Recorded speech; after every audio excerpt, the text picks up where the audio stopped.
Il était une fois, dans un village tranquille niché entre des collines ondulantes et des arbres majestueux, une fille aventureuse nommée Lily. Elle avait 8 ans, avec des yeux bleus scintillants et des cheveux aussi dorés que le soleil d'été. Lily adorait explorer les bois derrière sa maison.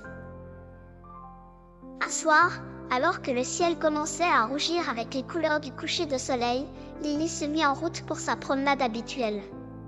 L'air sentait bon le pin, et la douce brise murmurait des secrets que seule elle pouvait entendre. Mais ce soir-là, quelque chose semblait différent.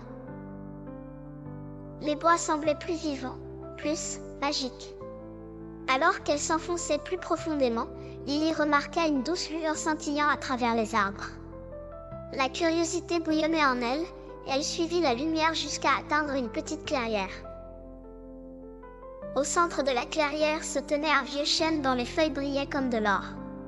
Soudain, l'air autour d'elle se remplit de rire, de petits éclats de rire comme des clochettes. Surpris, Lily regarda autour d'elle, et à sa grande surprise, elle vit de minuscules créatures ailées. C'étaient des fées.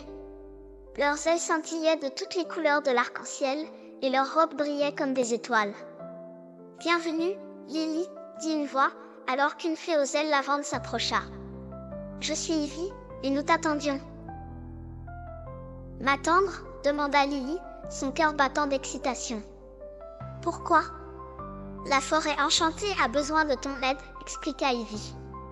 « Il y a un cristal magique au plus profond des bois qui maintient notre forêt vivante et scintillante. »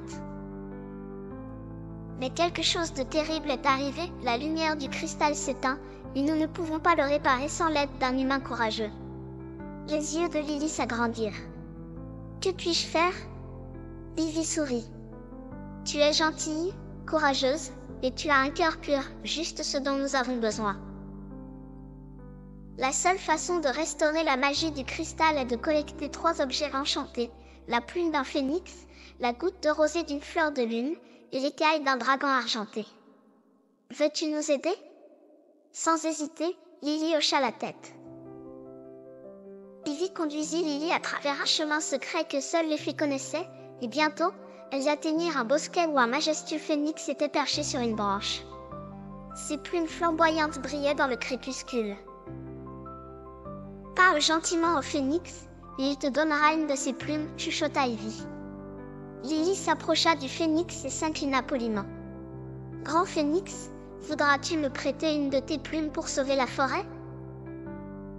Le phénix plongea son regard dans les yeux de Lily, puis plia doucement une plume scintillante et la lui tendit.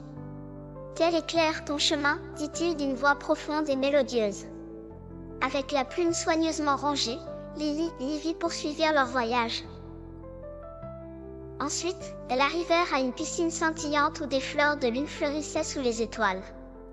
Lily prit délicatement ses mains et recueillit une seule goutte de rosée lumineuse.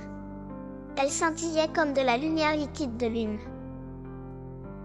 Enfin, elles atteignirent la tanière du dragon argenté.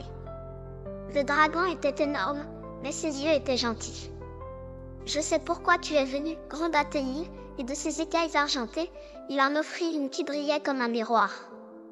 Utilise-la avec sagesse. » Avec les 3 objets en main, Lily et Ivy se précipitèrent de retour à la clairière où se trouvait le cristal, dont la lumière n'était plus qu'une faible lueur. Ivy saupoudra la plume de phénix, la goutte de rosée de fleur de lune, et l'écaille de dragon sur le cristal. Soudain, une lumière brillante jaillit. Toute la forêt s'illumina de magie, les fleurs fleurirent, les arbres scintillèrent, et les fées dansèrent joyeusement dans les airs. « Tu l'as fait, Lily !» s'exclama Ivy. « La forêt enchantée est sauvée, grâce à toi. » Lily sourit, sentant une chaleur dans son cœur. Alors que les fées tourbillonnaient et chantaient autour d'elle, elle savait qu'elle n'oublierait jamais cette aventure magique. Alors que la nuit s'approfondissait, Ivy et les fées escortèrent Lily jusqu'à la lisière de la forêt.